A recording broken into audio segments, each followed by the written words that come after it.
I'm going to encourage you all to also speak in the mic because we won't be picking up our voices for the video recording. Also for the speakers that are going to come up and speak, we have a microphone set up. Don't expect your voice to be projected too loudly because it's just what it is. So this is a tremendous response from the public to show up at our meeting. I want to thank everyone for taking the time out of your busy days and before holidays even to come out and join us, and also to the working group members for being here. We'll go ahead and call this meeting together. This is our second working group meeting.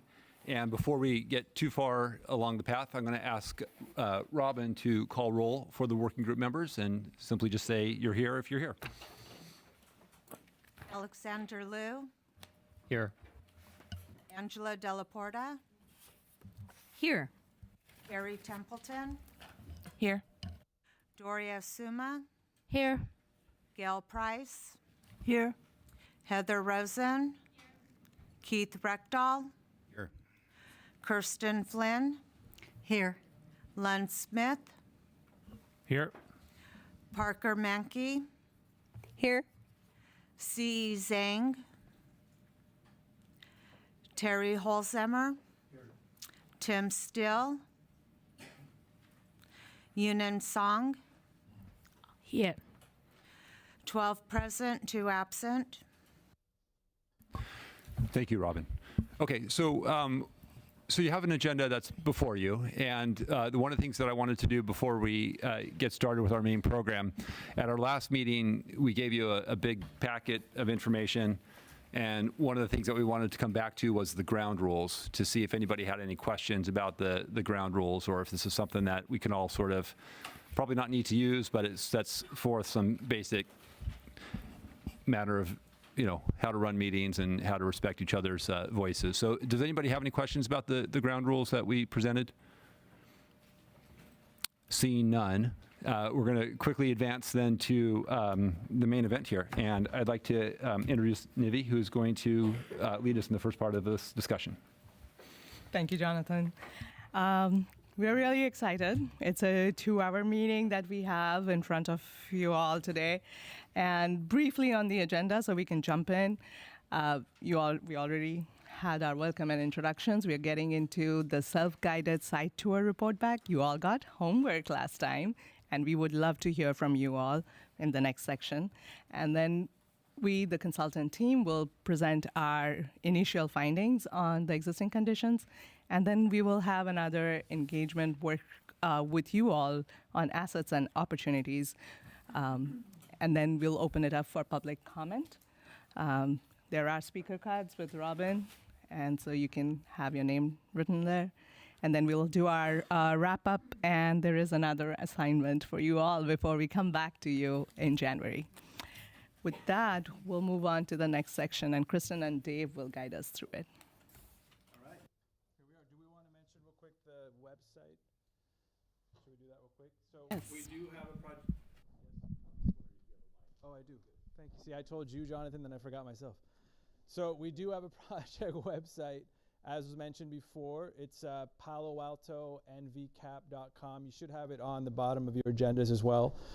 So we're super excited about it. If you could please go ahead and take a look at that and give us any additional feedback. But it includes information both on resources on what's available, but then also information about upcoming events, past events, and all the great things we talked about at past events. And it'll be an ongoing resource for us throughout the project. So we're super excited to have that ready to go. And with that, we're now going to transition into hearing from you all after you did your self-guided walking tour. And the goal here is we want to start to record some input that you observed, both assets, what you liked, what you really thought stood out, or opportunities for change, or any just general observations that you have. And we're going to be actively recording those on this map up here. And then we're going to have a conversation with the consultants about the existing conditions analysis they did. And then we're going to circle back again and do a small group discussion and break out and delve a little bit deeper into these topics as well, and hopefully have one large map here that evolves over time that we'll be able to use as a resource moving forward. Did I forget anything, Kristen? Does that work? Okay. So with that, I'm going to kind of move around the room here, as long as this mic allows me to do so. And everyone has a mic, yep. So remember to turn your mic on. Who wants to start? I know you all hopefully did a self-guided walking tour. Who wants to start and just kind of share information with the group here? Go ahead. Are we going to go through point by point, like location by location, and get comments on each location? I wasn't envisioning that. I thought we'd just kind of keep it very open-ended. Yeah, whatever you'd like to discuss, whatever location that stood out to you, or building or streetscape, whatever it might be. Yeah, Yes, Angela. I think maybe the high points, and then if you hear somebody say something that was on your list, but you have a second thing that you want to get out for the group, that would maybe the thing to highlight. Yeah, yeah, and if you.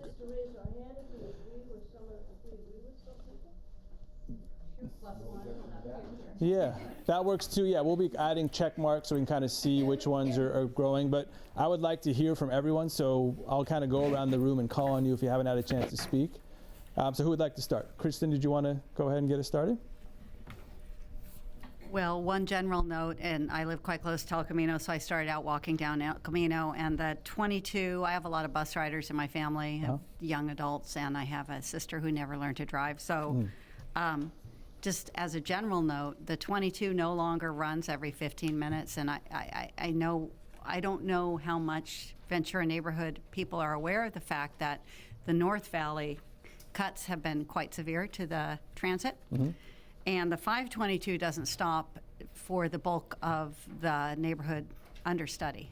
Okay. So it means that although we're on a bus line, we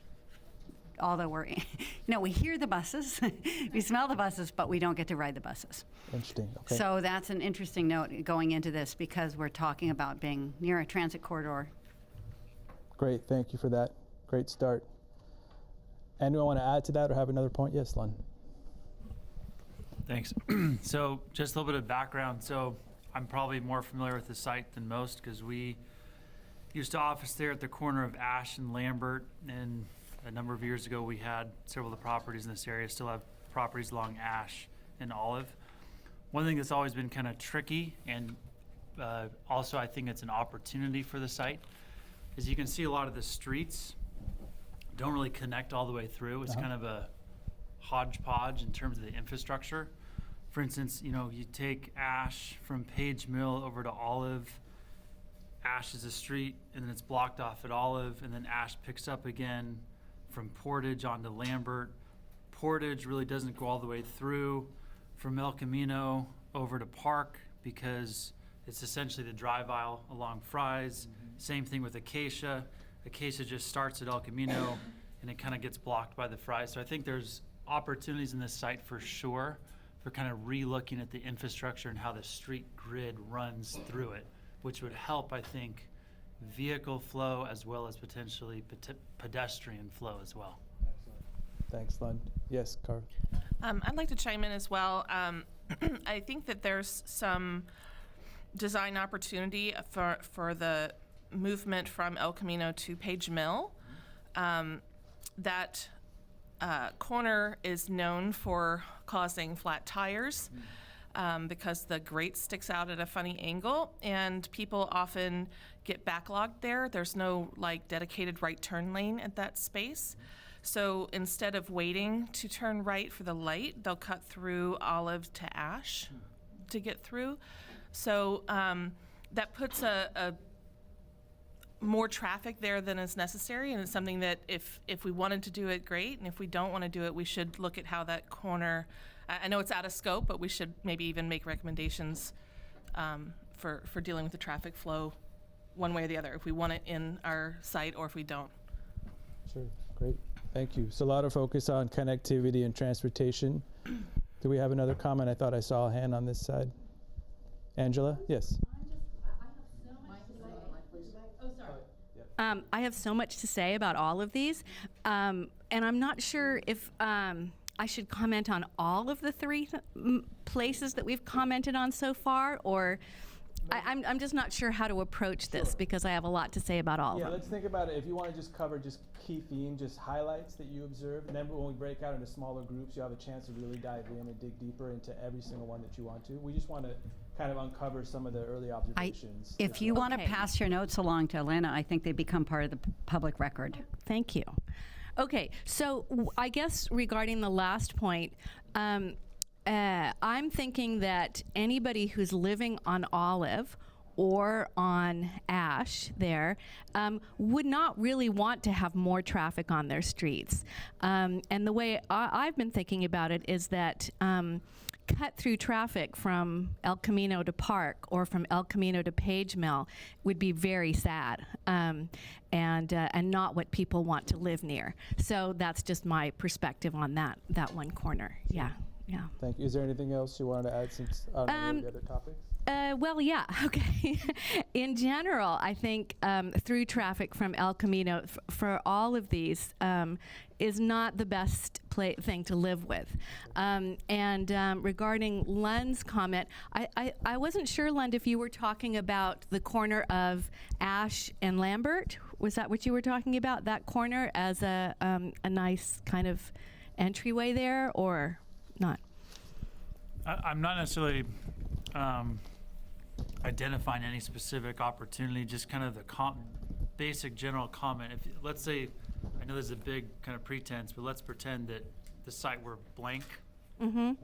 You would not organize a street grid and infrastructure the way that this site is organized. Because Ash, there's a segmented section of Ash, it stops. I see what you're saying. Once again, Portage doesn't go through, Acacia doesn't run through. It's just kind of a weird street grid. And I think in thinking about the site, sometimes it's easy to kind of get focused on here's what's here. But if you're just like, well, what should we do to connect the major streets within this site? Are there any opportunities? I see what you're saying, yeah. And when I was making my rounds and imagining people living there, I was thinking how nice it would be to direct the traffic away from the neighborhood and onto the major streets, not the other way around. Yeah, so. Great. Okay, thanks. Thank you for that. Parker, any ideas you'd like to share with the group? Well, I have to be honest, I did not do the walking tour. I was going to do it this past week. Oh, the mic, sorry. Yeah, I can't put it in. Well, I have to be honest, I did not do the walking tour. I was going to do it last weekend, and I spent the entire time inside trying not to die from smoke poisoning, which makes me sound very wimpy, I know. But, you know, I've lived here a long time, and I think that one thing about, you know, so my biggest thing is the light on Park at the new building, the light they just put in, should be a three-way light. It's a great light. I love it, but it's, yeah, the one right by the big new office building and stuff. And that's to alleviate left turn yeah, the versus congestion. oncoming traffic. Yeah, like everyone was so excited when that light went in because, you know, now it'll be, you know, won't be this huge congestion and then there isn't another lane. But if it's a three-way light, it would be perfect. Great. Yeah, and it seems like a cheap solution. Okay, thanks. Anything else you'd like to point out? I have a lot of thoughts, but I don't know that it's productive at this point in time for me to spill them out all over the table. Okay, sounds good. So I'm going to listen, and maybe I'll Sounds good. pick in little bits. No, that's great. And again, we'll have the consultants giving some analyses about existing conditions that might help spur additional ideas that we can explore when we break out in the small group. So thank you for that. Yeah, I have way too many opinions, so I've learned when not to exercise my mouth. Bring them on. Keith, thanks for turning on the mic. I did the walking tour yesterday during rush hour, and there was a lot of cut-through traffic and Ash there. And I really think Ash should be just north to south there. That would prevent people from taking the right turn through the neighborhood. But the biggest impression was that El Camino and Page Mill really are isolating. They are big barriers. And you know, do we want this to be a self-sustaining neighborhood and have no interaction, or do we want interaction with it? For example, with the California Avenue. And you know, something like a pedestrian bike tunnel at Ash would be wonderful if we could afford it. Because right now, people frogger over that. You can walk across that, and you know, like on Sunday morning, if you go down, the people from the Olive neighborhood are froggering over to the farmer's market. And it would be really nice not to have to do that. And even during rush hour, people will cut across that. They wait for one side to clear, and then they run to the median and then sit and wait. And so that's such a dividing line, such an isolating barrier to the neighborhood. Keith, can you clarify what you mean? You're talking about pedestrian traffic against the light across non-crosswalks. Yeah, there's no crosswalk at Ash crossing across Page Mill, and people will walk across and wait for the median and then wait for the other side to clear and then go to the other side. I observe that as well, Yeah. frequently. Yeah, and it's very common and very dangerous. You know, granted, a pedestrian or bike tunnel or bridge would not be trivial either, but I think there'd be a lot of upside to that. Great, thank you. Heather, any thoughts to share? Not a whole lot of extra things to add. I agree with that, and I did the walking tour during the farmers market on Sunday, and I went up to El Camino and crossed that way, but that's not a very pleasant way to walk across that area through California. And this isn't really surprising, but I was also just kind of surprised by how much concrete was around this whole area, and it felt very drastically different from the rest of Palo Alto, and I found that surprising. Thank you for that. Yes, Gail. Okay, thank you. I'm making these comments irrespective of cost. Okay, so I guess I had 2 or 3 general observations. It is not particularly a pleasant walking experience for the pedestrian, as other people have said, and I'm specifically focusing on Page Mill. There needs to be a lot of softening of areas and edges in this particular area. So on Page Mill, contingent on Caltrans, can there be any buffer landscaping that's safe? Can there be widening of sidewalks, making sure the lighting's appropriate? There were a lot of really great treatments on California Avenue that might be incorporated in this project area. The treatment of the sidewalks, even the design of a serpentine sidewalk. Now, I know that adds all sorts of design issues, and it may not be feasible. There needs to be a little more whimsy in this area. It's a heat island with the asphalt, like other people said. As I recall, there is an underground passage under El Camino, but I believe it's on the other side and outside the project area, and there may be security issues. But the comment made earlier about making it safer for individuals to cross, people on foot, I think that's particularly important. It's where the old elementary school is, by the soccer fields, is where that underpass is. On the other side. On the other side? Yeah. Okay, north, Yes. the northwest side, okay. There are a lot of comments that are being made and that are very important, that are aligning with the El Camino guidelines and the Grand Boulevard goals. And so I would say it would, to cut to the chase, looking at some of that earlier work, I know you're doing that, might help us sort of organize some of these thoughts. Any properties along El Camino of sufficient square footage, I would like to see as housing. I'd like to see affordable housing.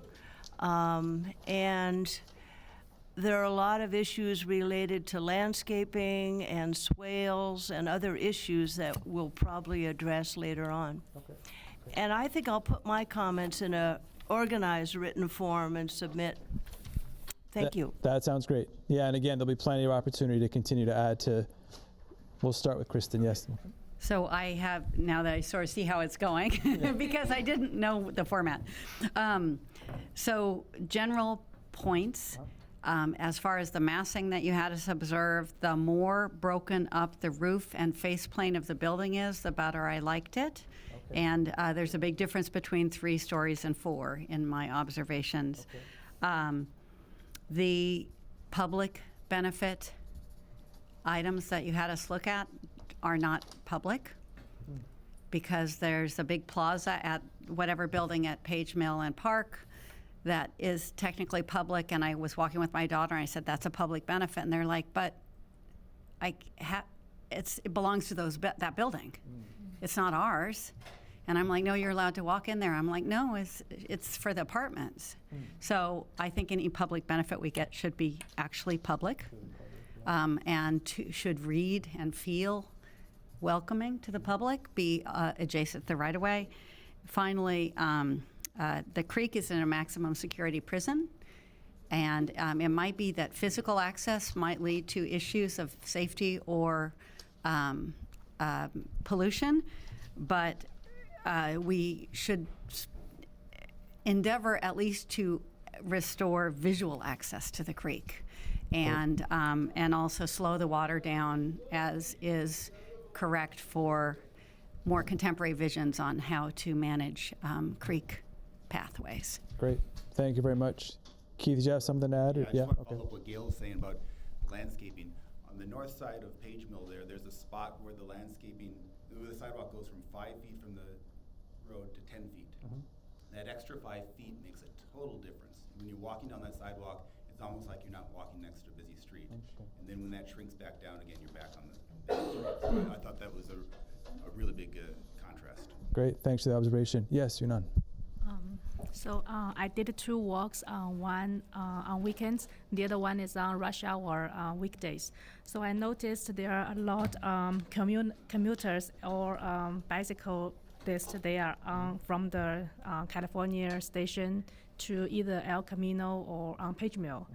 And the sidewalk on the Page Mill is wider. But if I just turn to the El Camino, it's very narrow, only 2 people. If you also don't count the tree size. Yep. So it's a big difference. I feel not safe walking along El Camino. And there's also no bicycle lane on El Camino, I guess. And a lot of traffic, they try to cut through on Ash or Olive Road. And I also noticed if I want to do a walk, because I want to avoid walking along El Camino, so I try to walk on Park Boulevard or Ash. And the Ash is segmented, so you cannot even cross all the business or other buildings.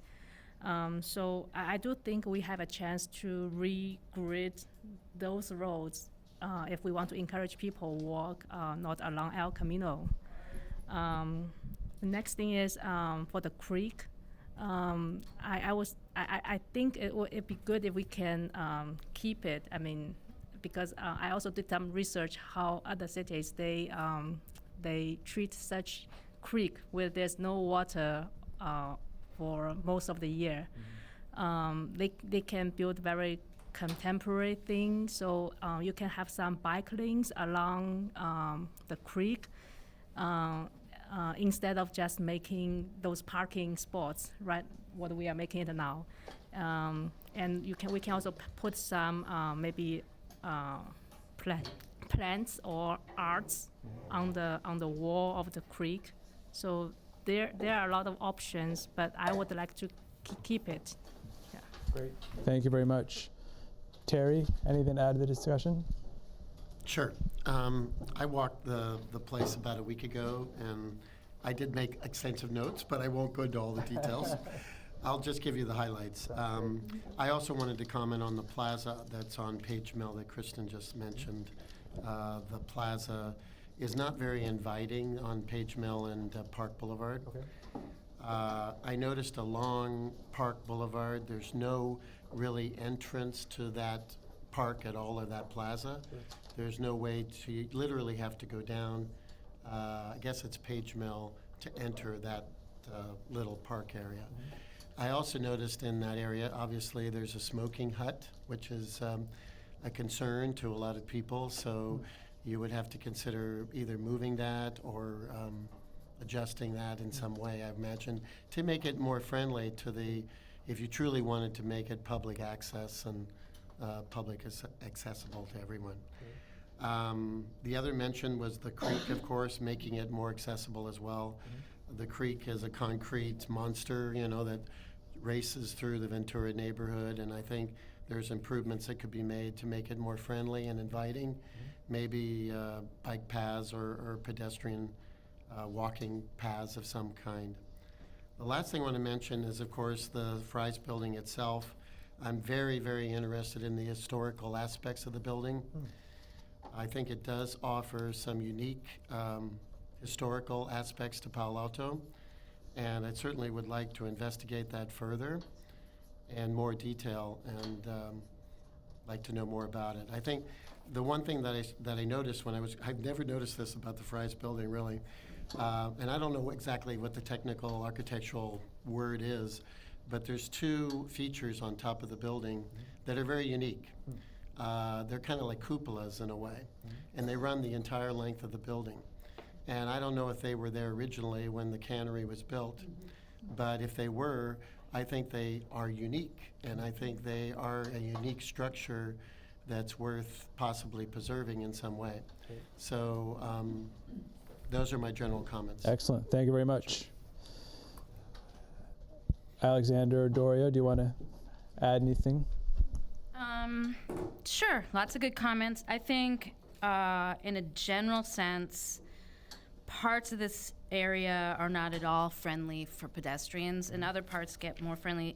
On Park Boulevard, as you go further north, there's more mature trees, and it's actually really kind of nice there. I agree that the public benefits have fallen short of what we might have hoped they would be.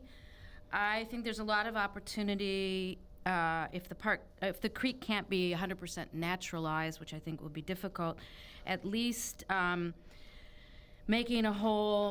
into Bulware Park and making a whole sort of statement, big park there. I think that's very much needed in this part of town anyhow. And there's also an opportunity with the AT&T site to add that to Bulware Park, which is kind of on the edge of the area. I think one of the problems on El Camino is a pedestrian street, because I'm a walker. I like to walk places, and I've walked here a lot, is that the cars are so fast, and there's so many big trucks and buses also, and the sidewalks aren't wide enough to give you a sense of refuge and safety, and that has to do with, it has to do with a lot of existing regulations that we might want to change, like Build to Line and things of that nature.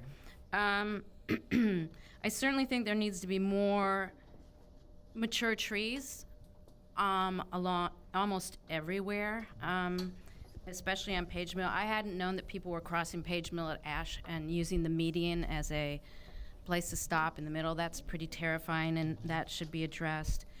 And then I have a great interest also in preserving the Fry's cannery buildings. I've been reading up on that as well, and it was one of the first Chinese-American businesses in the area, and was hugely successful. And during this Second World War, when they didn't have enough people to process, they would hire male students from Stanford. There's just a huge story there, and I think there's a huge story in the rest of the neighborhood with the kind of people, the community residential community that lived here originally. So I'm hoping very much that we can retain those buildings and repurpose them in a way that's really interesting and lends a lot of character to this area and retains some of what was interesting about the area. I mean, it was really interesting. There were train tracks that went through here that have guided, you don't realize it, but they have guided the way the buildings grew up and the way the streets went around it. So I think retaining a lot of that original character, I think it's something we haven't done a lot in Palo Alto, and I think it's worth doing here. So that's all for now. Thank you, Doria. Alexander? So my overall impression is that the neighborhood is very fragmented, partly because of the railroad and partly because of the creek. But I don't think the city ever figured out a better solution until now. So I think this is our opportunity. Some of the things that really struck me as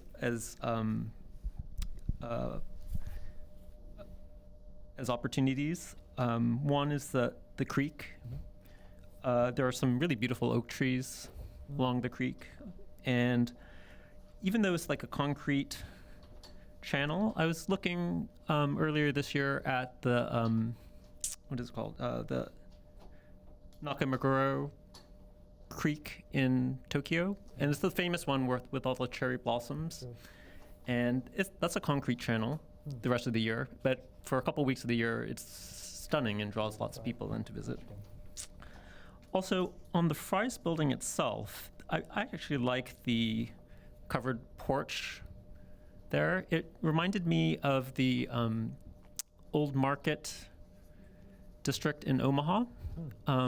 It's only like four blocks, and it's kind of like, if you can imagine, like Town and Country, but at a grander scale, like two to three times the scale of the arcades at Town and Country. And they're all like the rooftops are all lined with flowers, and below is all restaurants and cafes. It's a really great it's a really great space, and that struck me about that building. Also, I have interested in the Fry's building history, and I've actually been going through some of the old maps, and there used to be maybe about like 25 cabins there for workers. A lot of times the Chinese couldn't rent any place in town, so the Chinese owner had cabins built there on the site, and they were small. I mean, you might have had like 4 people living in a 12 by 16 foot little wood shack. And that was on the first, I think it was on the first building. Like if you're coming in from El Camino, it would be the first building on the left in the concrete warehouse.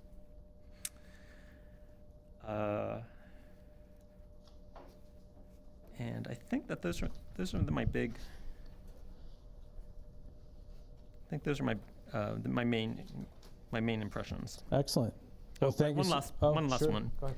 is I'm a bicyclist, and just in the course of crossing through the site, I do see that there are a lot of people commuting to the research park, and they have to do like a zigzag.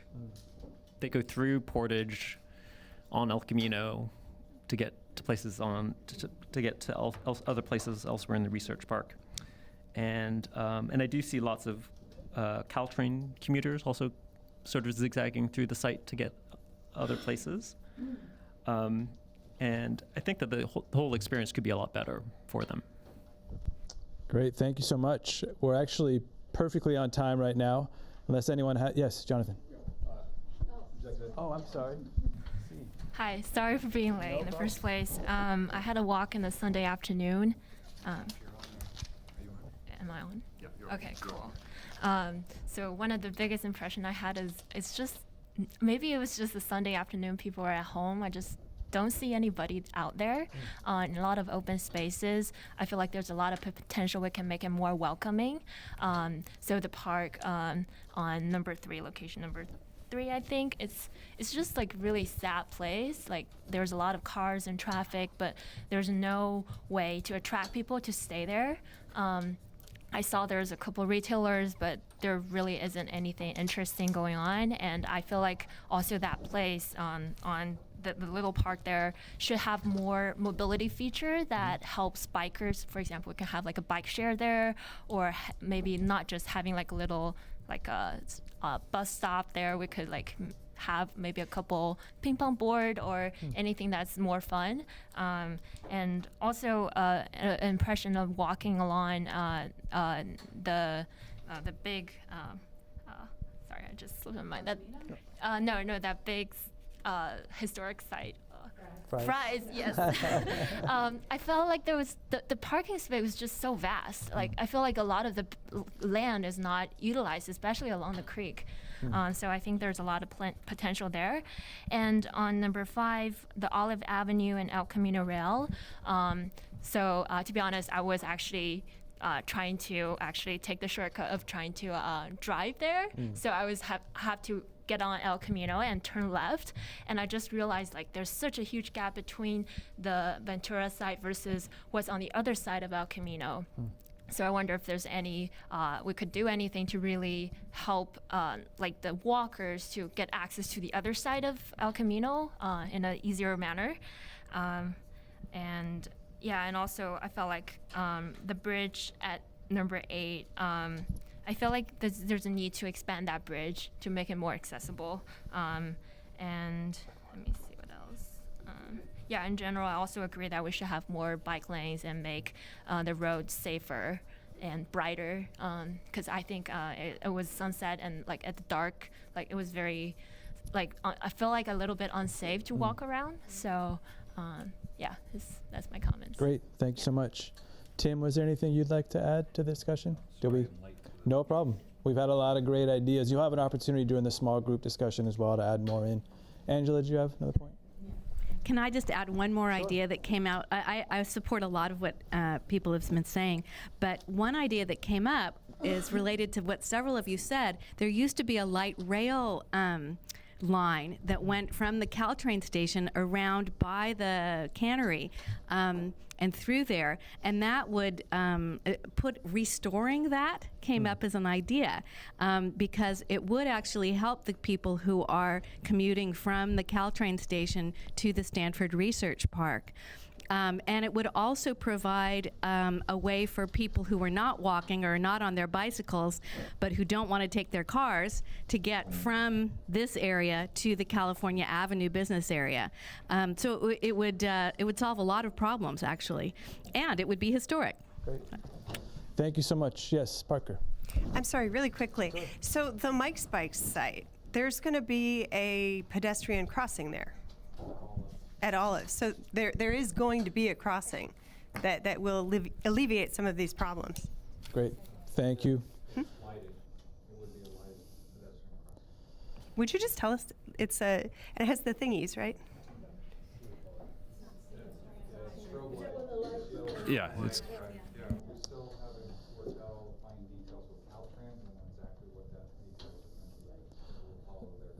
So all this discussion is a perfect segue into the existing conditions of talking a lot about the transportation, bike, ped safety, and all the different things that we've observed during the existing conditions. So I'm going to go ahead and hand it off to Giti to transition over to that section. Sure, thank you, Dave.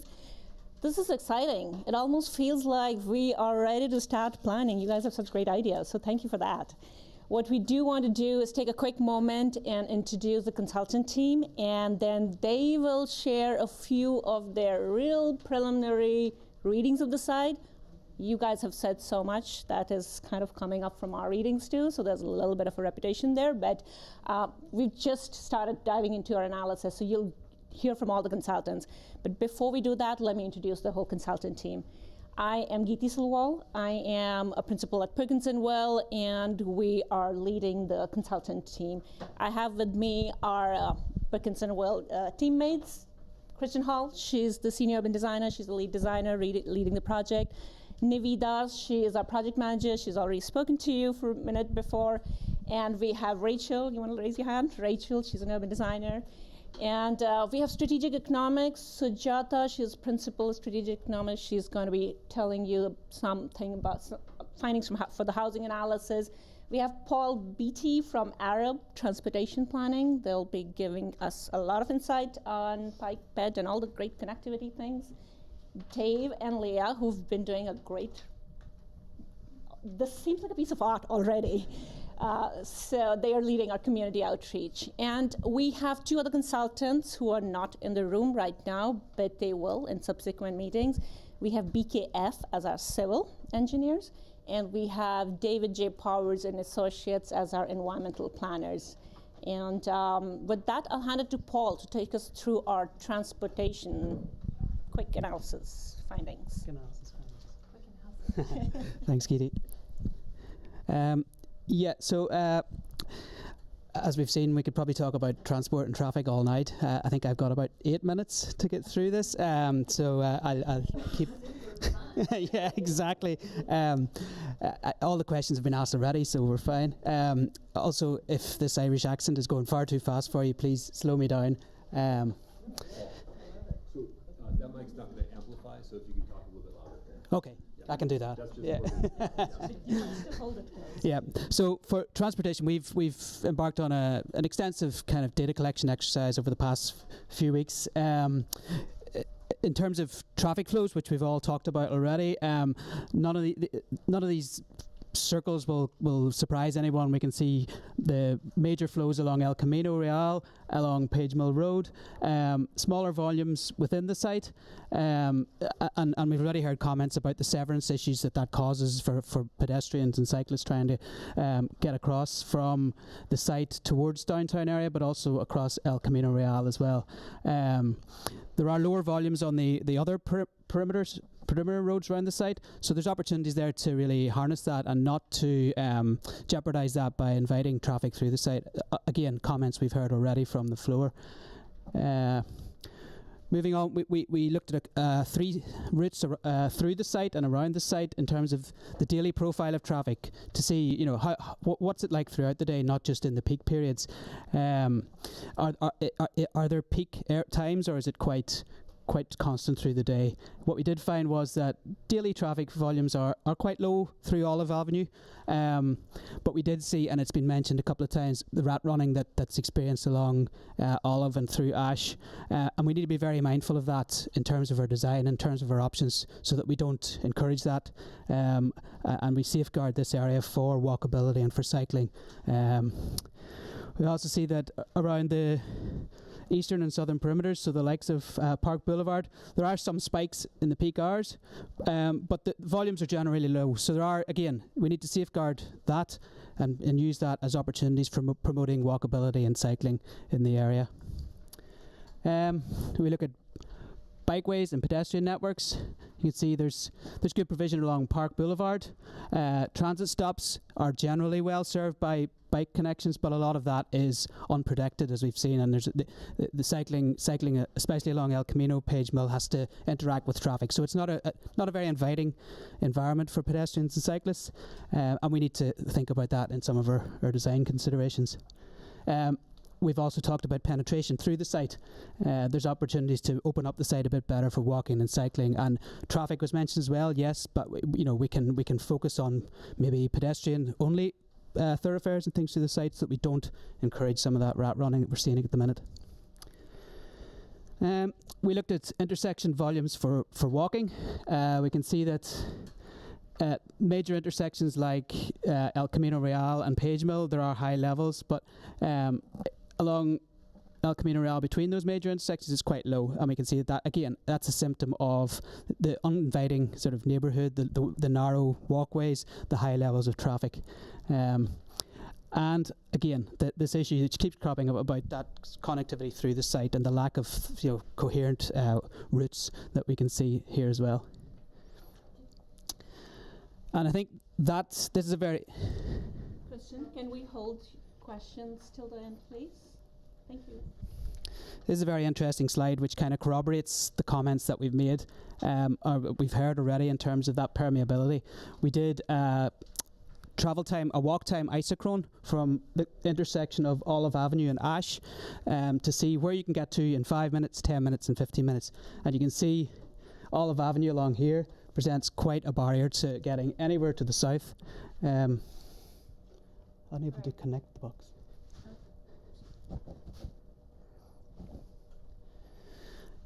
Yeah, so the dark orange blob, shall we say, in the middle shows where you can get to in 5 minutes from that point. So it's really very, very small, and it's focused on that northern side of Olive. Increased permeability through that site could open up that whole area to you can get much further in that 5 minute or 10 minute period, making walking a much more sort of enjoyable experience, a more efficient experience to get to areas like Cal Ave and beyond to the train station. We look at biking as well and the volumes of the intersections. As you can see through the site, very low, again representative of the lack of penetration and connectivity. Park Boulevard itself, very well used. We noticed like hundreds of cyclists along there. So when it's done right, it works and it's very well used, and the connections to the train station are there. But again, Page Mill Road, El Camino Real, very low, and again a symptom of the conditions that are there. Similar in terms of the travel times, we can see that obviously biking you can get a lot further than walking, but again think about how wide those could spread if the area in the middle, in the sort of ground zero, was a lot more permeable, so we could get right through the site and beyond. So you're opening up the likes of Palo Alto station, and downtown Palo Alto itself is within commutable distance for biking. We looked at daily volumes on those routes as well for walking and cycling. We can see that again, Park Boulevard itself is a lot higher than Olive and Lambert, and it's interesting that pedestrian volumes peak in the middle of the day when most people are out sort of having their lunch and things like that. For cycling, it's very specific spikes in the peak periods, timed with the morning and afternoon rush. Again, very low volumes of cycling on Olive and Lambert. Again, reflecting that, what we've all sort of, that emerging theme of connectivity and permeability. Public transit, it's been mentioned already that we have loads of stops around here. Maybe not as many services stopping as should be.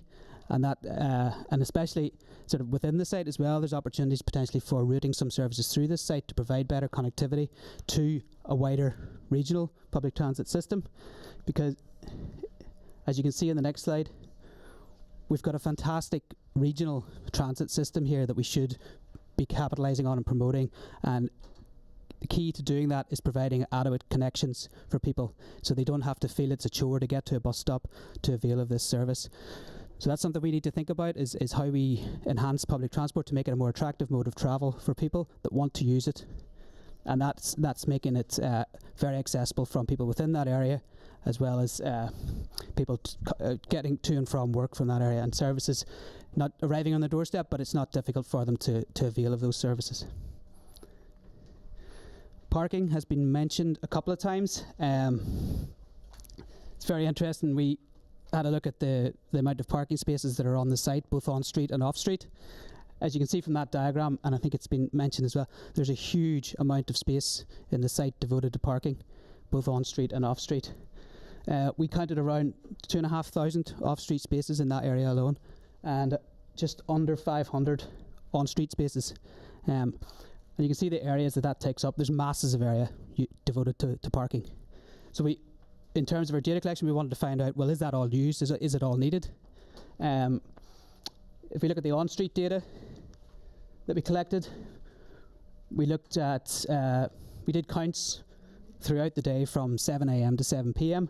and correlated those against the capacity that we noticed. And we saw that, yeah, there's a constant, steady demand throughout the day, but there is quite a level of capacity there in terms of demand matching that. We can also see that in the 7 a.m. and 7 p.m. counts, there's quite a high level. So that suggests quite a high level of residential parking in the area, which we need to be mindful of and safeguard as well. We also looked at on-street duration of stay profiles over the day, and we noticed that there's a huge amount, almost 50% of all the parking acts that were recorded on that day were less than 3 hours, which suggests a high level of short stay retail visits, business visits, people coming into the area, using it because it may be free, doing whatever they need to do, and then going out again. We also noticed quite a modest, I think it's 17% level of long stay, all day parking, which would suggest people driving in for work, staying all day and then disappearing again. So there's an opportunity there to look at that. We can safeguard residential parking, but also are there opportunities there for consolidating maybe some of these spaces, because some of the use, like the short stay use, people commuting, they may be availing of free spaces that are there. Can we consolidate that? Because we've seen that maybe not all those spaces are needed, and can we devote that space to more efficient uses? And also look at some parking demand management strategies for short stay spaces, short stay use. I think this is the last slide on travel behaviour. We looked at census data, and we can see that in terms of travel time to work, the vast majority of trips made to work are less than 20 minutes, but again, 50% of those trips are made in single occupancy vehicles. So there's an opportunity here to, if we can, promote and enhance public transport provision, the walkability of the site, and maybe businesses in the area helping out with travel demand management practices. Can we start to look at redressing that balance away from single occupancy vehicles, and realising the benefits that would give us in terms of economic generation, environmental pressures, and just general health and well-being of people living in the area. And I think there's one last slide. There's a number of planned improvements here already. We know that, that's been mentioned already. And there's an opportunity for us to really drill into these and see where we can align to some of the planned improvements that are ongoing there, and harness some of those to help with the options that we look at for the site itself. And that's it. I might actually just back up a slide and talk about some of these specifics. I think you've all found that you have these packages in front of you, so if this is a little blurry, you can see it on your handout. But just to talk about some of the improvements here, there are a number of things happening in the area already. So there's, as we talked about, there's some crosswalk safety enhancements that are planned, particularly at the corner of Olive and El Camino. There is a Caltrain rail corridor grade study happening, which is about thinking about electrification of Caltrain and potentially high-speed rail.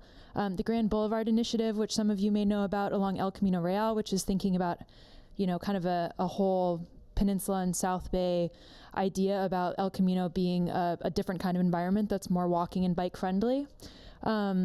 Page Mill Expressway corridor improvement is happening there, and that's about multimodal mobility and safety upgrades, so that's probably including bike lanes. Park is envisioned as a bike boulevard, and it'll be moving into the second phase of that soon, and a bike boulevard is a sort of really elevated bike facility where you have priority for bikes mixing with cars, so it's very clear that the bike has the priority. We obviously know where the Cal Ave train station is, so just to give a little bit of that context about what's happening. Looking at the comprehensive plan, those are the land uses for the site. And what you can see is, as compared with a lot of the other parts of Palo Alto, this is a very diverse mix of uses, which is something interesting about the character that we find there. You see a whole mix of different uses, from office research park to single family to service commercial, and we don't see this kind of mix of uses. This is an interesting opportunity to create a really kind of interesting mix of urban things happening. You see that same kind of mix happening over here at Cal Ave, which is one of the reasons Cal Ave is kind of a fun, exciting place. Looking at the bigger context as well, there's 4 parks within the immediate vicinity. Just to give you some reference for scale, this is the Cal Ave train station, and this radius here is a 0.5 mile radius, half mile radius. If you were to just walk a half a mile in a line, that would be about a 10-minute walk, to give you a sense of the size. We know that obviously the interesting map shows us that 10 minutes take you different locations here, but just to give you a sense of scale, Park Boulevard here, you can see the purple streets are the through streets. So we've talked a little bit about connectivity, Park Boulevard being kind of one of the main opportunities for that connectivity. Also Olive being a through street, sort of technically through street across El Camino there with those planned improvements. And then Ash Street continues past Portage to Bulware Park, but it doesn't continue through the site. So there's on the western portion it is continuous, but on the eastern portion, on the eastern portion, it's continuous, and on the western portion it's discontinuous. So as we talked about, the sort of Frogger experience of trying to cross Ash and that being a major opportunity there. Also, these streets don't continue all the way through to cross El Camino Real. So then looking kind of more specifically, zooming in a little bit at the site, there's a number of locations that are within walking distance of the site.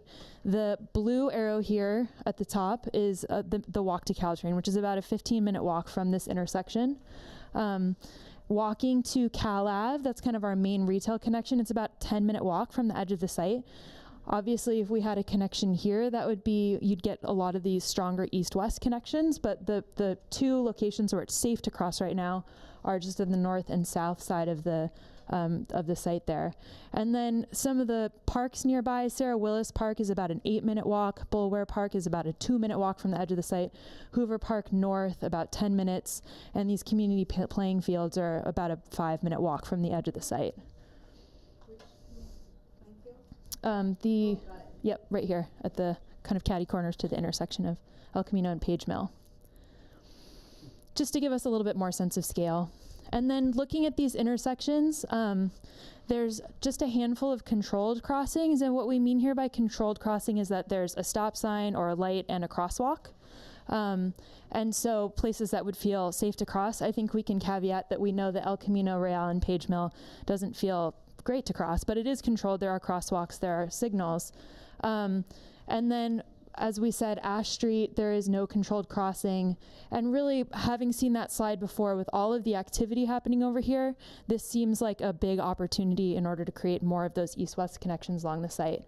El Camino is a barrier to the south, as was mentioned earlier, and while Lambert doesn't have as many controlled crossings, it is a sort of a slower street, but that is an opportunity to kind of open up that edge and some of those connections external to the site.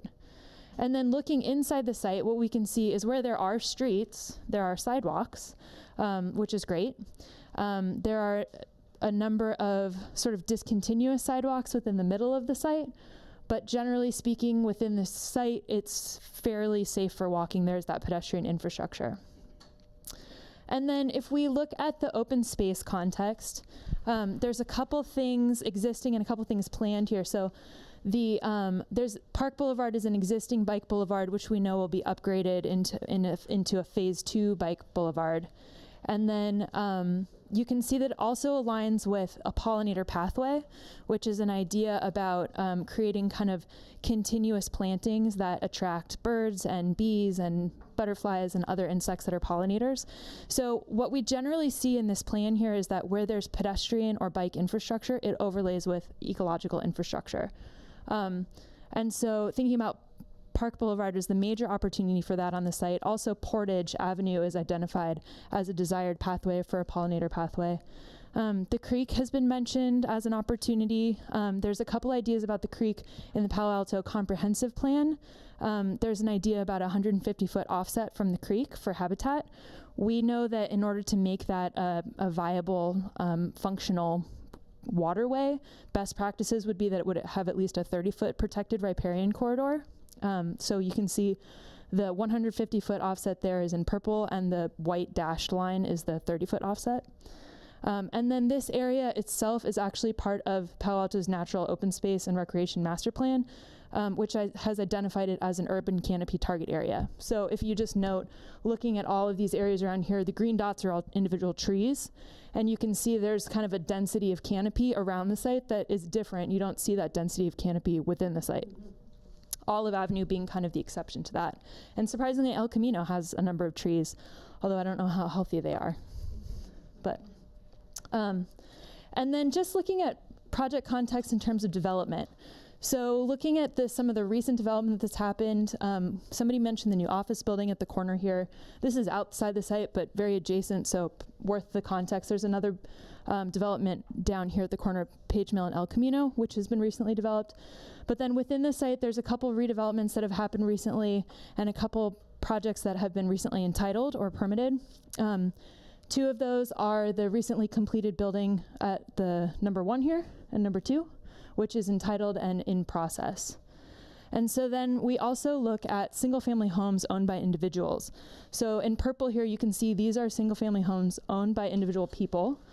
And then if we just take the figure ground of that, what you can see is that there's a number of parcels which are either, this is a map of parcels that are owned by commercial entities, or they are groupings of parcels owned by a single owner that together amount to about a half acre in size or greater. So this is just to give you kind of an idea of what we could potentially be working with in the area. It's not to say that this is exactly what's going to be changing, but this is sort of what's, if you just look at that kind of existing conditions and that figure ground of those two variables, this is kind of what we have.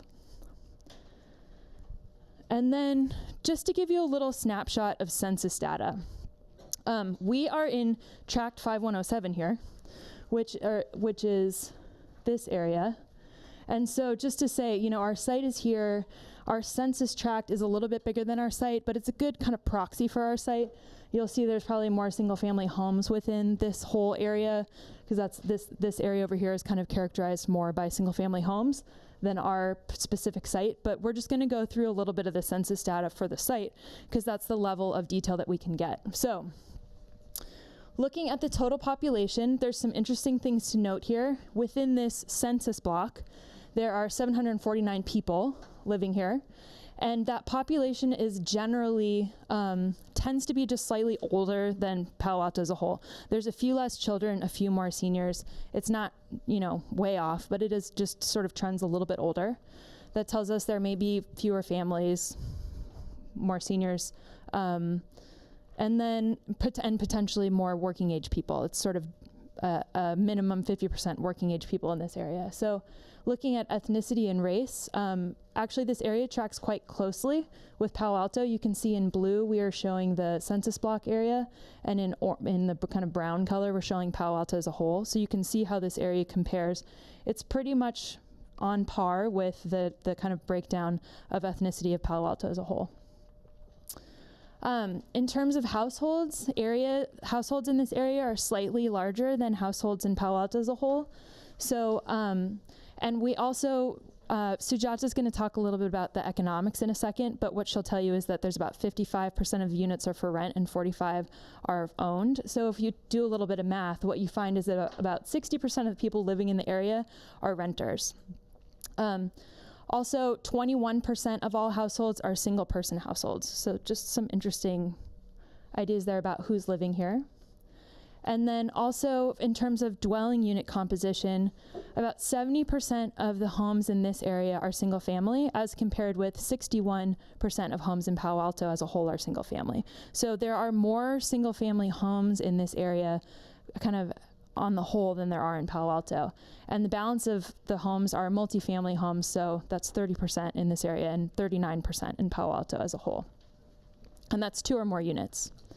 And then just to look at businesses, there's a number of businesses in this area, and really the majority of them are office. That's this olive green color, that's office. There's not very much retail or services in the area. Although there are so many gyms in this area. It's shocking. You go down Cal Ave, and we were thinking, you know, if you took the number of gyms per capita, this must be the healthiest city. But yeah, it's great. That's fantastic. It's a great value. So there's a number of different employers in the area. There's about 3,000 jobs in the area, and the largest employer is Cloudera, which has about 700 people. Just to give you a sense of the scale, but there are kind of more smaller organizations than that. And then you can see that the other 50% is a pretty even mix of other types of uses, including auto repair and manufacturing and lodging and healthcare. And that's the snapshot. So I'll turn it over to Sujata now. Okay, I'm going to keep my presentation relatively short, and I'm the last existing conditions person, so we'll be able to get to your questions soon. We're going to be doing a lot more market analysis, looking at a variety of different land uses, but today I'm just going to highlight some of the housing and affordable housing findings. So to begin with, probably not a surprise to anybody in this room that Palo Alto's housing prices are considerably higher than Santa Clara County as a whole. Those graphs just show you for attached housing product primarily, so condos, townhomes, and for apartment rents, significantly higher values for housing. And there has been a fair amount of new development that we also wanted to highlight. Many of you may be familiar with the process by which states, regions, and cities plan for housing. In California, we have something called the Regional Housing Needs Allocation. Every city has to kind of designate a certain number of sites that would be potential sites for housing development, and there's a number that's assigned to each city for a 7 to 8 year horizon. So in Palo Alto, about 20% of the RHNA allocation has been met through permitting so far for the 2015 to 2023 horizon. So Palo Alto is on track to kind of meet its housing needs number, but definitely that's more of a challenge for lower income categories than for higher income categories. So those things are tracked by, you know, what kinds of incomes you are trying to meet your goals for. In our planning area, Kristen kind of touched on this a little bit. There are a number of housing units already in place, and about 70% of those are single-family homes. It is interesting to note that there is a high renter occupancy in this plan area, so many of those single-family homes are actually occupied by renters. There has been some residential and mixed-use activity in the plan area. Some of these are, one of these is built, and the others are planned and proposed projects. And they range in size and kind of type too. So some of them are smaller number of units, others are slightly larger. And as I mentioned before, the city has this RENA number, and part of what the city needs to do every time it certifies a housing element every 7 or 8 years is identify sites that have the capacity to be able to deliver housing. And according to the city's most recently certified housing element, this plan area has the capacity to provide about 364 housing units total. That would be about 20% of the city's overall goal. So the plan area plays potentially an important role in helping the city meet its housing needs. And all of those numbers sort of depend on what your assumptions are about zoning, land use, kind of how you deal with how much development can happen on any particular site. So these are really rough estimates that were done for planning purposes, and as we move on, we'll be able to refine those a little bit more. We spoke to some developers and stakeholders that are in the real estate community, and we also looked at housing element and other housing documents and identified some of the key barriers to housing in the site area that I just wanted to highlight. The first is just the fact that there are a lot of small parcels, and those are typically a little bit difficult to develop because you need a parcel of at least about a half acre usually to really do new development of any significant scale. The other issue is in the Bay Area overall, there have been escalating costs in terms of construction. That includes labor and materials, which makes it a little bit more difficult to really be able to do development. There are also very high land costs here in Palo Alto, as many of you may be aware. So acquiring those sites, especially sites that may already have some viable commercial uses. Sometimes sites look like they're underutilized, but when you look at the underlying economics, the property owner is actually achieving a reasonable return on that site as it is, and so to be able to reuse and redevelop those sites can be challenging. And then finally, there are development fees and exactions and other things on development that can also increase the cost for developers. On the regulatory side, we heard from some of the development community that the zoning regulations as they are right now don't provide enough incentives to really be able to make projects pencil out in terms of the revenues being able to offset those high costs of development that I mentioned before. The city also has a retail replacement ordinance for certain sites that requires that any retail that's demolished is replaced. The retail environment is changing really rapidly. It's becoming very difficult to find tenants for some of those retail spaces, and that can be a barrier to really trying to do a mixed-use project. And then finally, parking requirements in Palo Alto are higher than some of the neighboring communities, and that can actually really significantly increase the cost of parking. So just as a factoid, the estimate right now for an underground parking space is about $70,000 per parking space. So when you think about $70,000 for each parking space that you're constructing, that can be a big burden on development.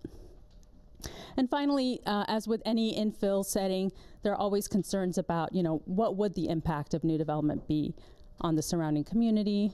There are lots of different issues that come up when you're trying to accommodate that and being able to mitigate any of those impacts.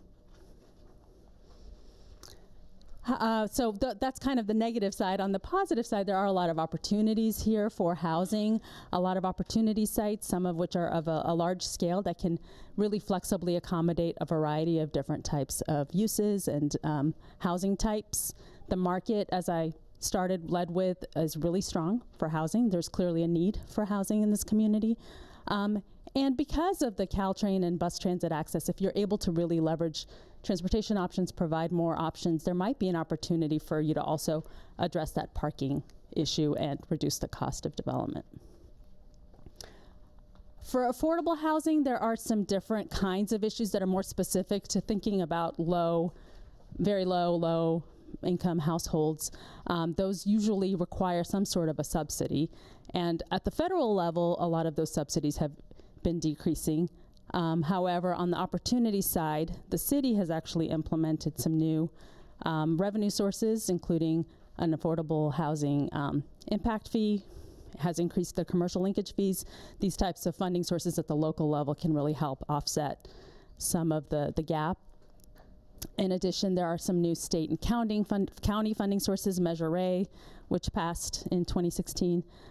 And there are some of the grants that are available for affordable housing, including tax credits and the state affordable housing for sustainable communities, award projects that are close to transit, so they are more competitive for those types of grant sources.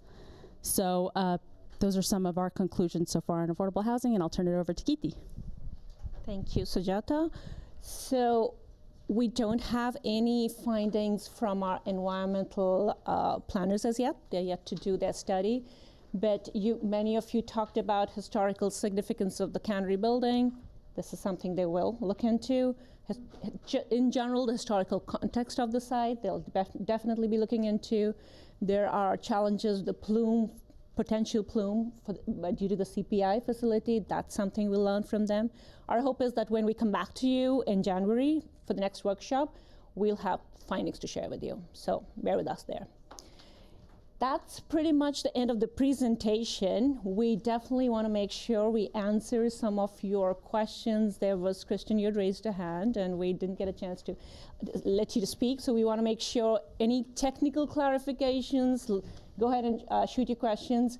The presentation will definitely be up on the website. So if you want to go home and take a further look and have more questions, it'll be available. So we just want to note that. Should we take Kristen's? Sorry. I actually had two questions. They're very simple and probably you can clarify them pretty easily. So they mentioned the completed, planned, and proposed projects that are within the boundary. Are you also tracking the completed, planned, and proposed projects that are immediately adjoining the project boundary? We will definitely. I think it's not. I was just curious because I know there's a lot of activity along El Camino and quite big projects. Yes, definitely. Trying to keep that in mind as we think about the And site. I just had a question about the travel behavior slide. How was that information gathered? Like, how do they know how people are, how far they're, like, did you find people working in the area and survey them? No. So that's garnered from the census data that Kristen touched on. It's household travel surveys that are done as part of the census data collection. So that wasn't done by us. That was just collated by us. So that's just for the immediate neighborhood. That's not for the whole city. That's just No. That's for the census tract that the census block. Yeah. So that just that immediate area to the south of the study area as well. Yeah. Excuse me, how recently was that done? Yeah, 2016. 2016, so 2 years ago. Yeah. Hi. Also regarding the census data, I don't see any members of our African American community here, so I want to speak up on the behalf.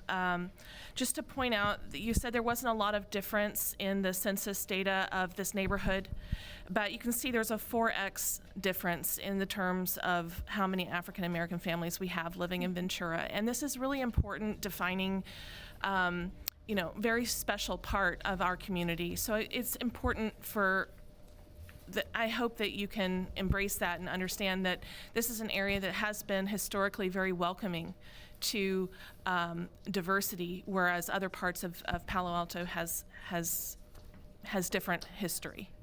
Absolutely, Gary. Thank you for pointing that out.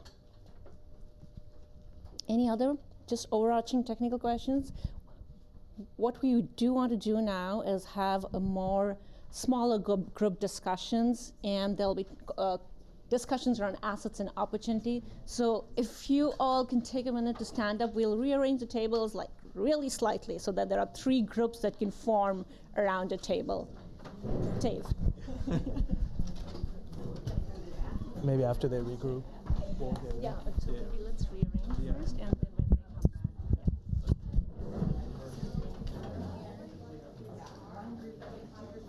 when they come back. No, I think they're just going to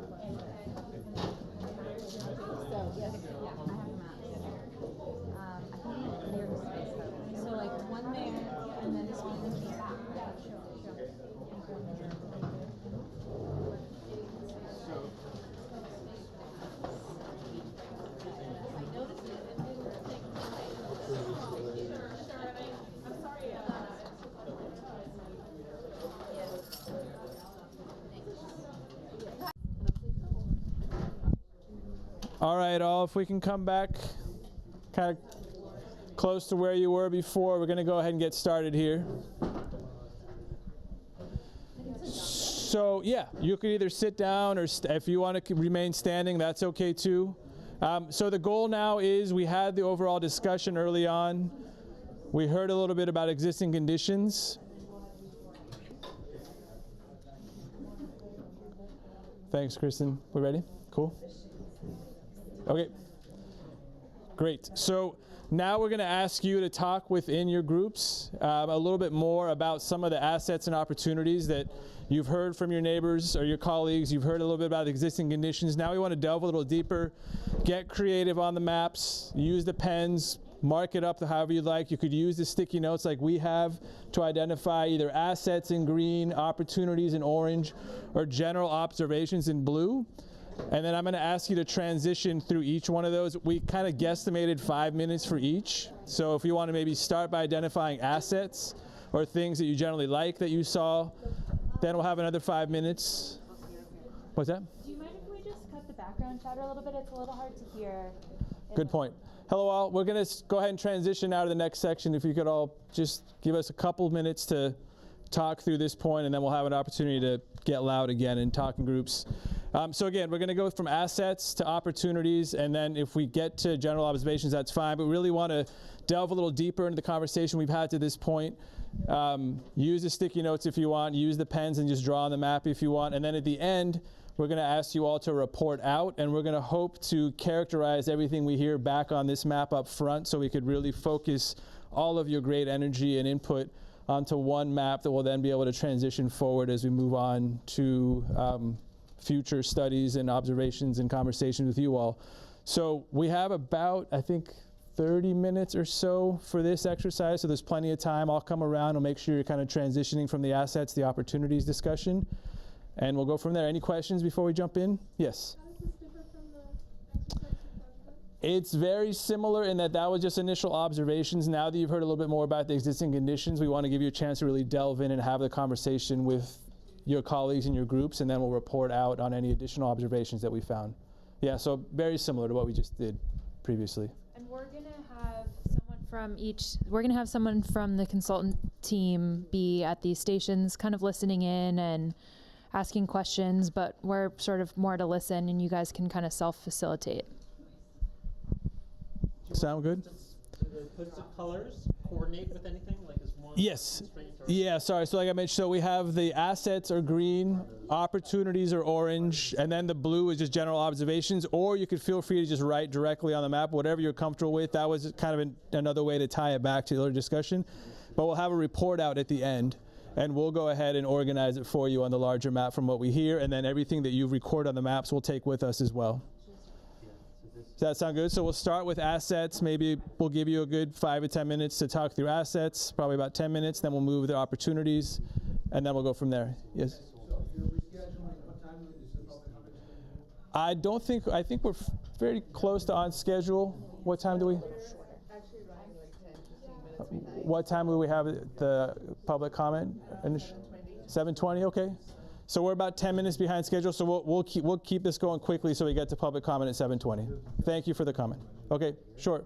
So jump in. Let's get started. We'll come around and answer questions. Thanks so much.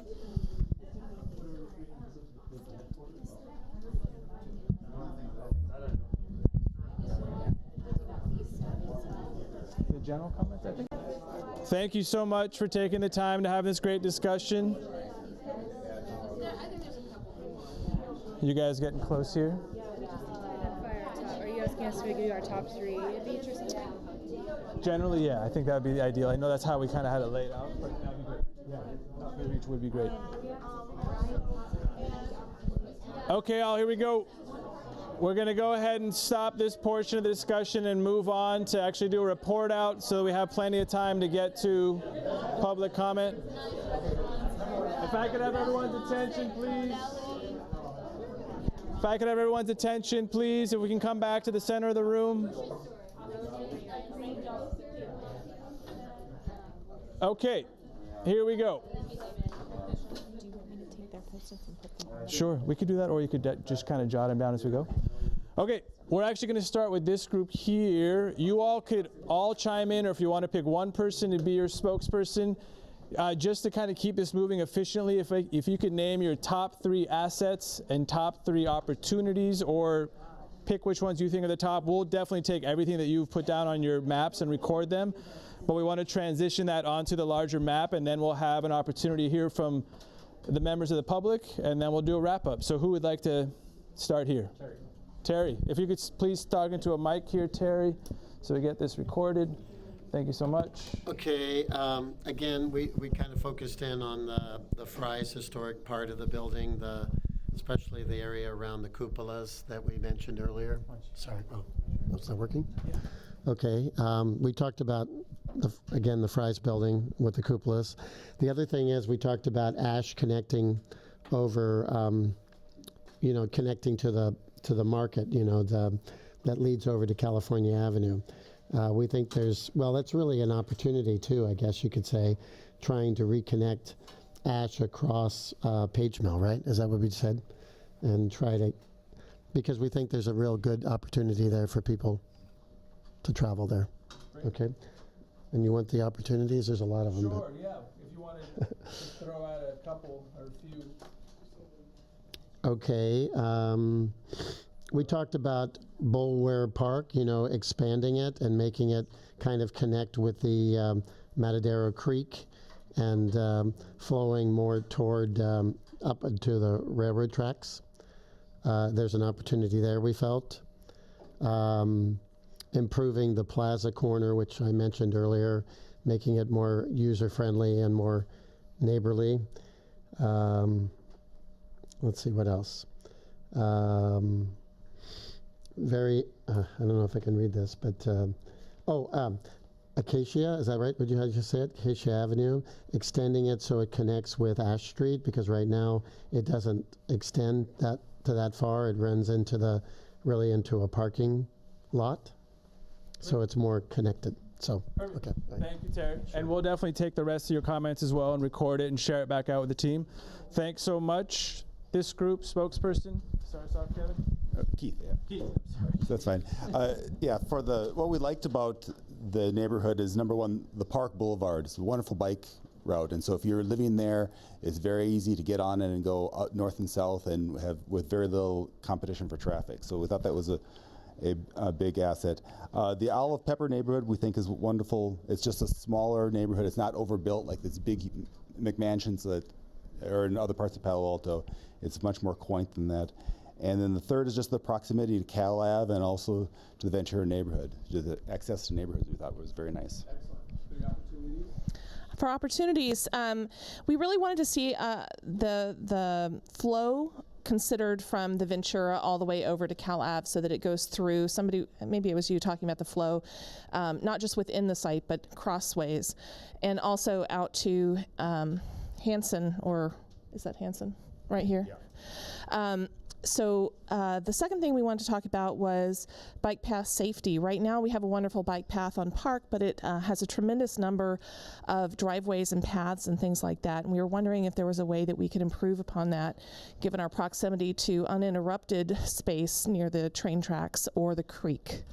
And then traffic flow in the Olive, Pepper, Ash neighborhood we've discussed earlier, but we think that's the biggest opportunity as well. Excellent. Thank you so much. So efficient. Okay, you're up. If we can get 3 assets and 3 opportunities. Well, we're going to break the rules first of all and mash everything together. Okay.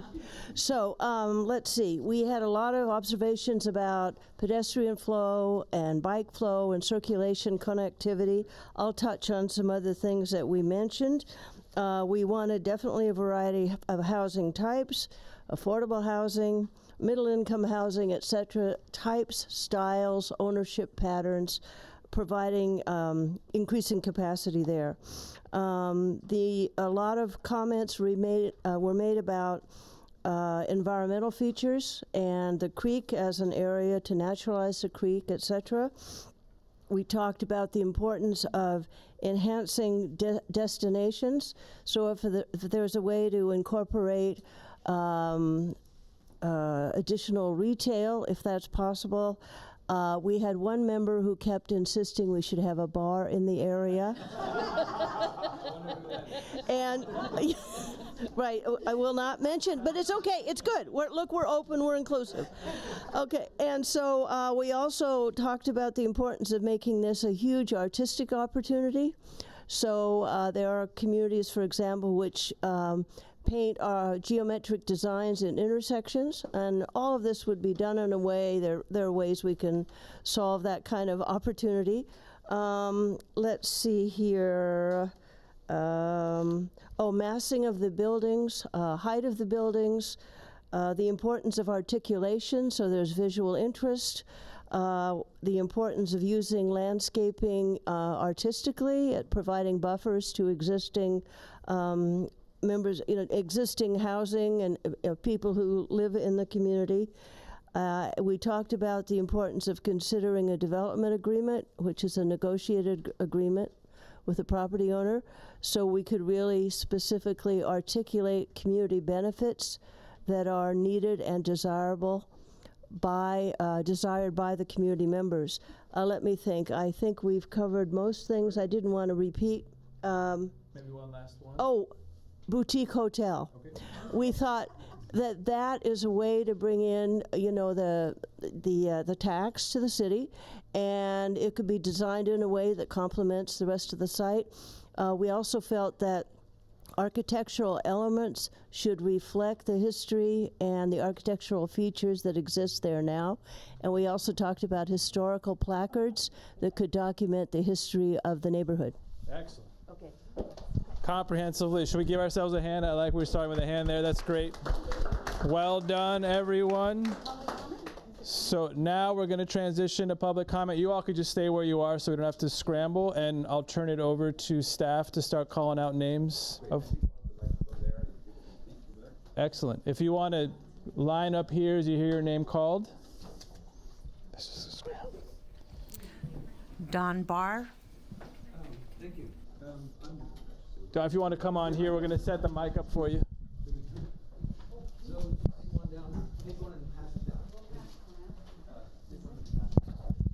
For the public comment period, we're going to do 3 minutes for each speaker. 3 minutes. Good evening. I'm Don Barr. 21 years ago, I was on the South of Forest Avenue Coordinated Area Plan Working Group, and I helped to get Heritage Park there. But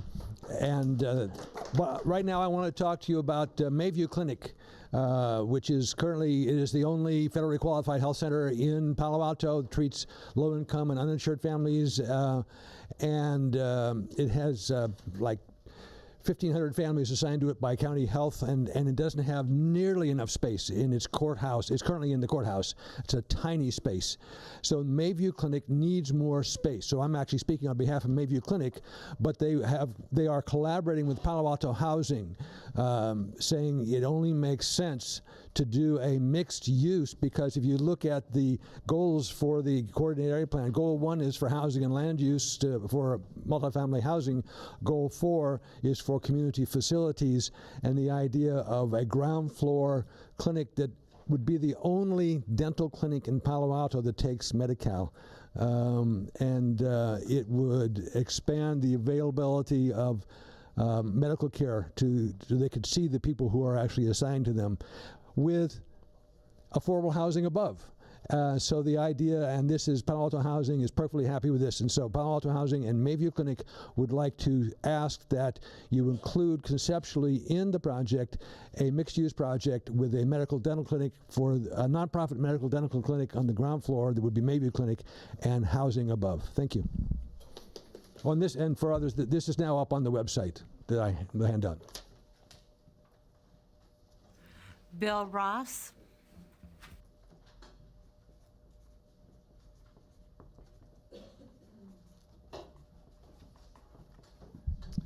Good evening. I have a business in the area at the corner of Ash and Lambert. I've submitted written documentation, and I've done so before with respect to the prior meeting. I think there's still an issue about adequate notification and your compliance with full participation of everybody in the plan area. There are both residences and businesses that are off the web. You need to be, I know a list has been developed, but even that list is not sufficient. I didn't get written notice. I know other people didn't. I've detailed that in the written comment. My principal concern is with the type of environmental review that the plan will undergo. In the consultant's contract, it suggests that it should be an addendum to the FEIR for the comp plan. I would respectfully note that when the comp plan was adopted in November 2017, it didn't contain the implementation element. This, coordinated area plan is a method of implementation. That's one ground. Second ground is everybody is dancing around this issue of the plume of contamination from the Stanford Research Park.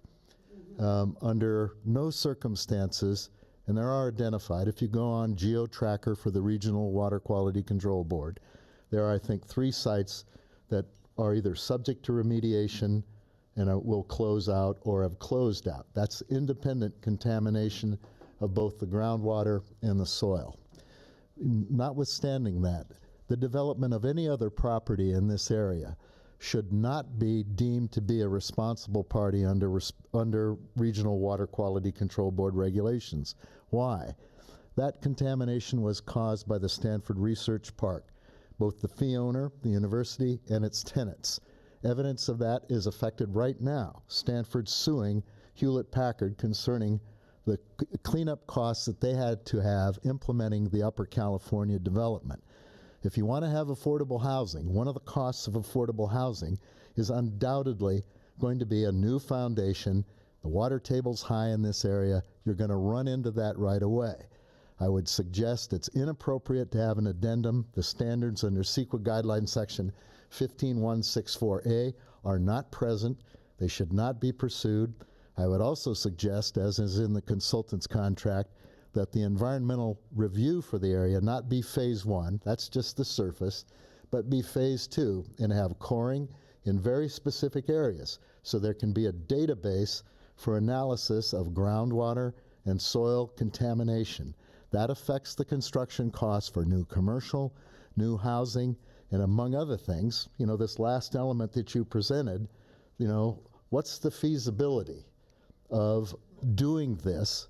Take the definition under CEQA, it includes economic factors. If everybody has to address this remediation of groundwater contamination, that's the fault of a third party.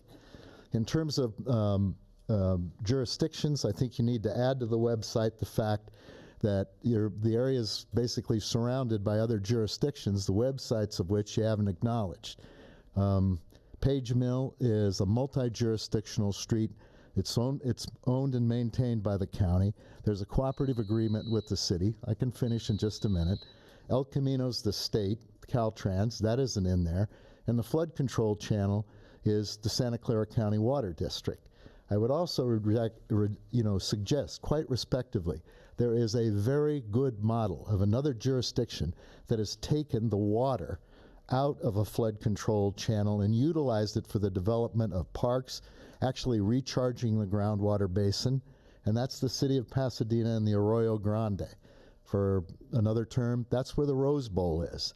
That's been an ongoing project for over 35 years.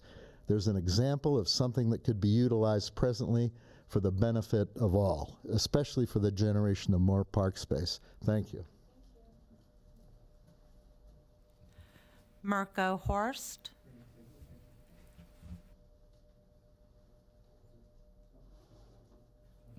Mirko Horst.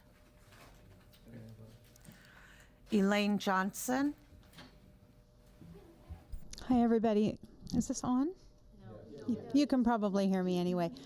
Thanks for all the good work. I'm a homeowner on Chestnut, which is parallel to Lambert at the is at the eastern end of what we're talking about. I just wanted to make 3 points. I feel that the charm of the street and the livability where I live is in large part due because it does not go through to El Camino. So I would just ask everyone to be very, very careful about trying to make throughways and make sure that they do not apply to traffic. To vehicular traffic. We have raised a lot of young kids on our street. It's so quiet that they can play in the street. It ends in Bulwer Park, so it would be so sad to lose that.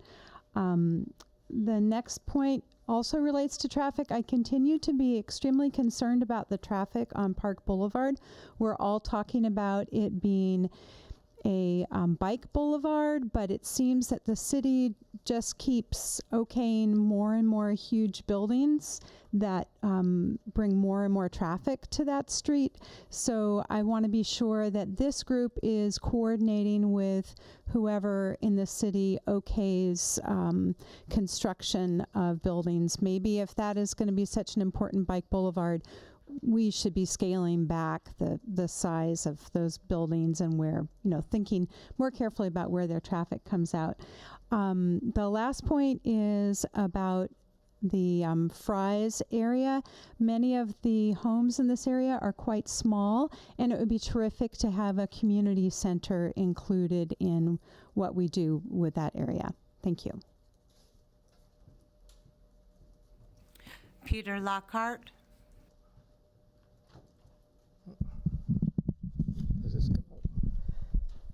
This area is a gem of an area with amazing potential, and I'm kind of excited about a lot of the pieces of the ideas that have come through tonight. In 1958, my family moved to Palo Alto, and I came with them. In 1958, there was no overnight parking on the street allowed. In 1958, the Foothill Expressway took over the Los Gatos Palo Alto Interurban Railroad. And I thought in the 6th grade that was quite a mistake. We're talking about parking and traffic a lot. In a sense, it's a hopeless matter. Let's deal with it in a practical manner. We've got Redwood City, Menlo Park to the north. We've got Mountain View, Los Altos. Look at what's going on there as far as the building capacity, which means lots more traffic. So practical solutions are in order. About 30 years ago, I went to, Gene McGowan was the mayor then. I went downtown to the city council 3 times, tried to plug an idea of going from, Portage Avenue, cutting through of Serpentine Drive, coming out around an Ash, and block off Olive and Pepper so that the through traffic wouldn't be there. At that time, they could have afforded to buy Polly and Jake's and made a right turn lane and made that work, maybe even a roundabout, a really piece of pièce de resistance. You've got 87, 84. You don't really have anything that takes you from the Baylands to the mountains except Page Mill Road in between those. It's a really special area. But I think this is an opportunity to really, kick out the old thoughts and think big and get some new ideas going, because the focus so far has been kind of micro. And a lot of these items are really important. But there's a building I've seen when I was working in Los Altos, looking at the Ask building down on El Camino. It's a pyramid-shaped building. It's exciting. You can see it for miles, but it doesn't stand out. It doesn't cast a shadow due to its shape. To me, break through the height limit, go up 8 stories, whatever, put a community center with a restaurant like the Fabrinos did on 2600 El Camino Real, where they supported the Children's Hospital at Stanford, and allow people to rent that room as a community outlook. What that does is allows you to have landscape down below, which I've done for 45 years, built gardens. If you just try to keep everything spread like thin peanut butter, you can't do that. If you can really think big, you can get in some affordable housing, you can get in a boutique hotel, you can get some underground storage, watch out for the plumes. That's the kind of item that, oh yeah, now we need more studies, now that we've done all of this stuff, and now we have to stop all of a sudden. So, I think it's a time to think big, really look at this, and how about having the developers, and there's some pretty sharp people, have them put together some ideas, some concept plans, not down to the micro. These guys know how to make something that'll work, that's affordable, and dreams are fun, but these guys know how to make dreams come true. And you don't always like everybody, well, in the newspapers you don't, some of them are actually pretty good people.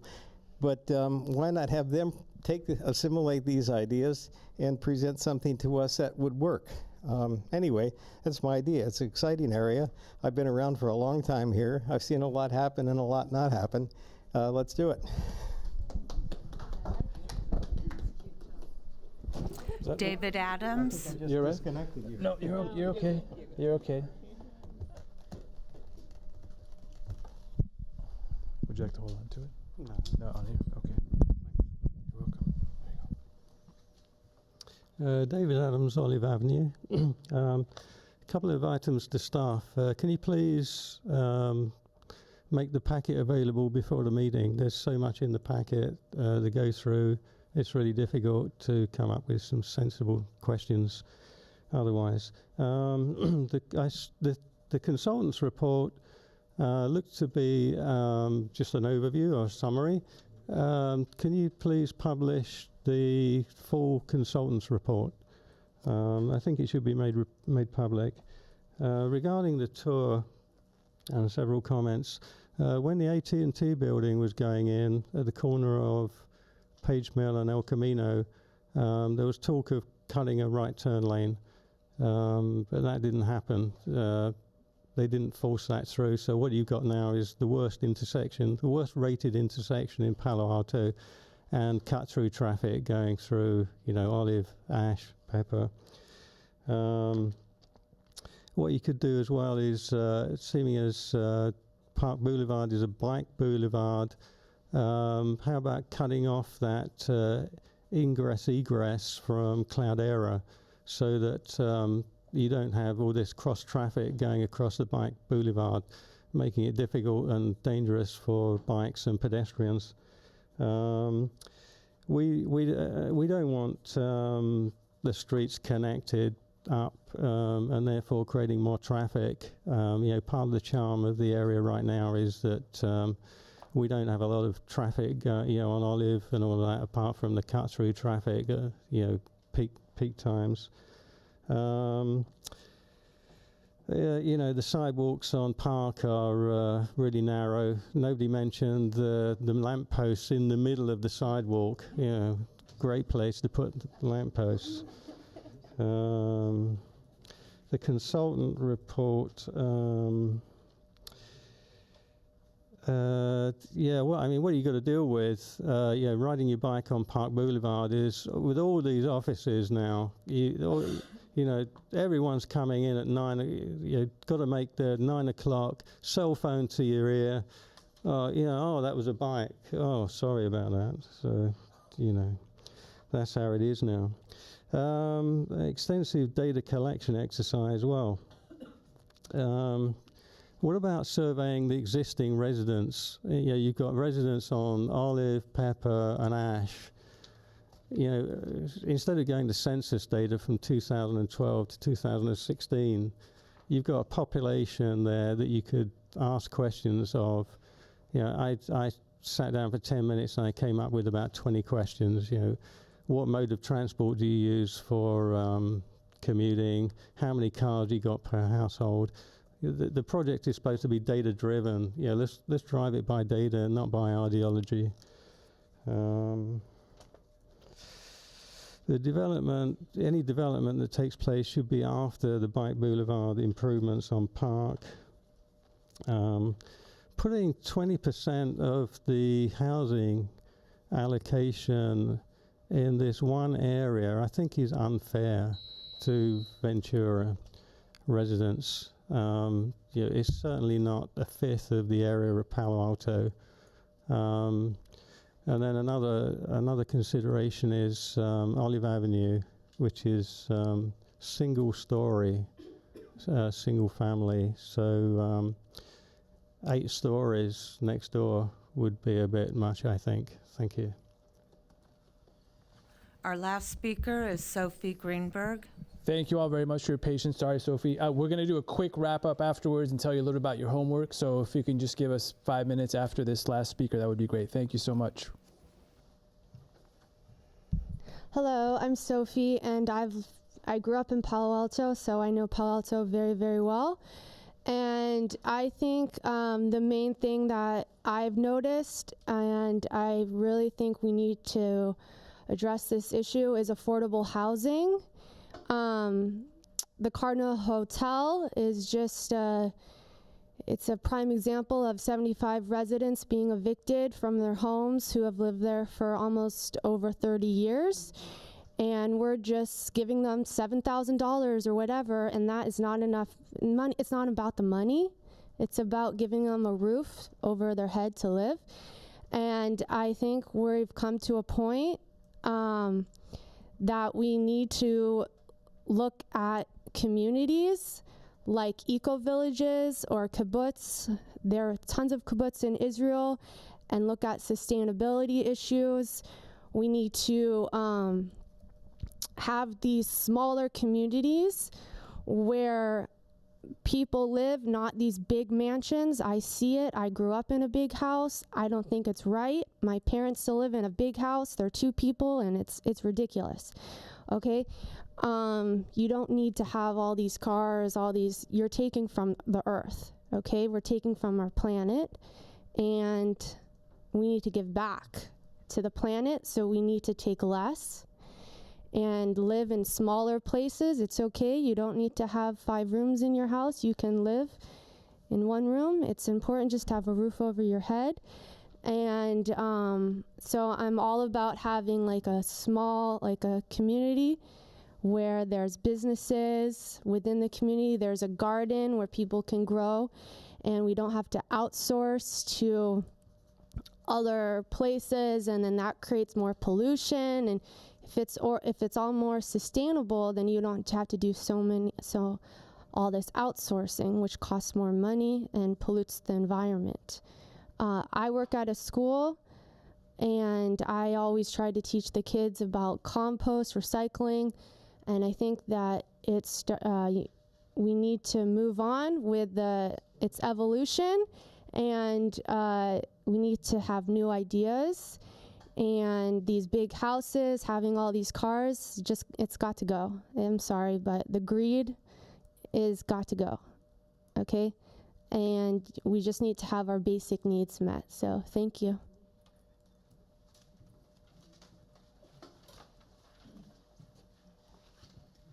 All right, thank you everybody so much.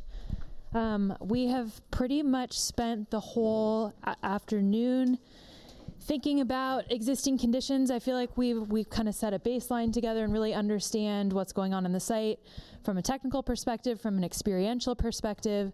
And we're going to take all of this, all of our findings and this kind of shared baseline, and the next time we're going to come back and think about vision and think big picture. As you so eloquently said it, how can we kind of think about really exciting opportunities for this site? So we have a little bit of homework or pre-work, whatever you want to call it. And hopefully this will be a little bit easier, and we won't be asking anybody to go out in the smoke or unfortunately.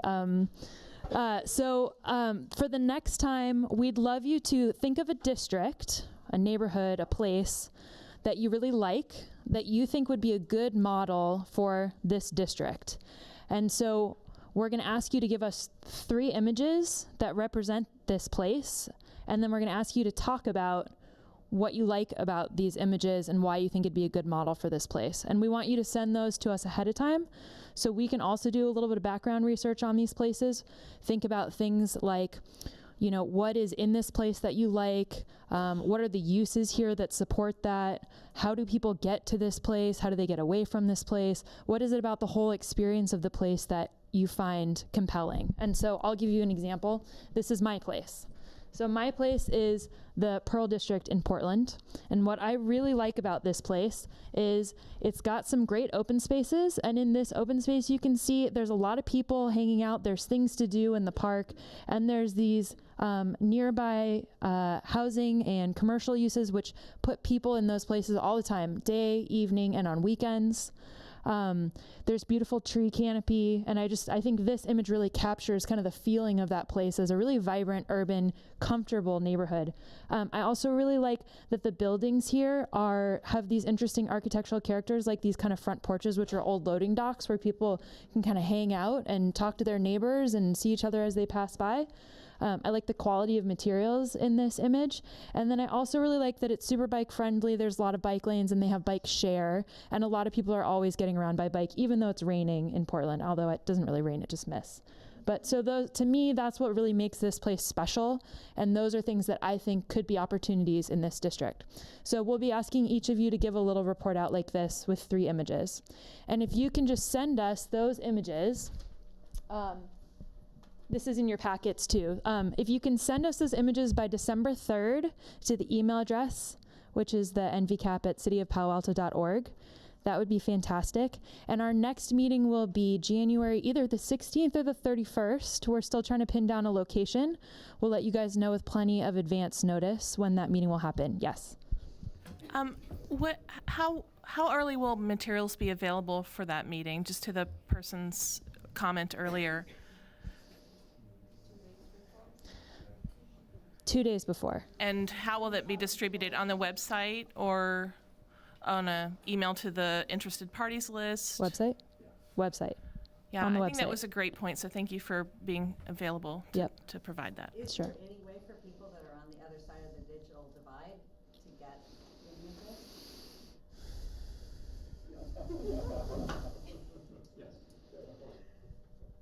Do you understand? Yeah. Do you want to answer that? Because our neighborhood is diverse. Jonathan is going to. Yeah, so absolutely. Anybody, I mean, maybe you can help us and others of you can help us reach out to those folks. But, you know, if we get they can come to City Hall, we're accessible, we can get a letter, any way that anybody can communicate with us, their interest in getting a paper packet or paper information, we're happy to provide that information. We just need to get in contact with them. We have a lot of little free libraries in our neighborhood. Yeah, we can, have a sure. little free information library. We can certainly look at that as an option too.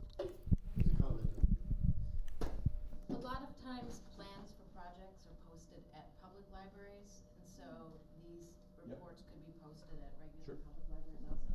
I also had a couple other things I wanted to add.